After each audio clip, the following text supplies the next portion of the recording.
You ask Tiger to solve. This deals with linear equations with one unknown.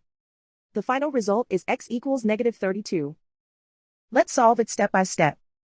Group all constants on the right side of the equation. Subtract 15 from both sides.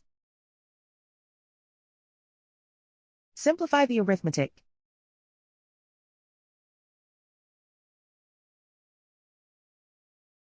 Isolate the x. Divide both sides by 3. Simplify the fraction. Find the greatest common factor of the numerator and denominator. Factor out and cancel the greatest common factor.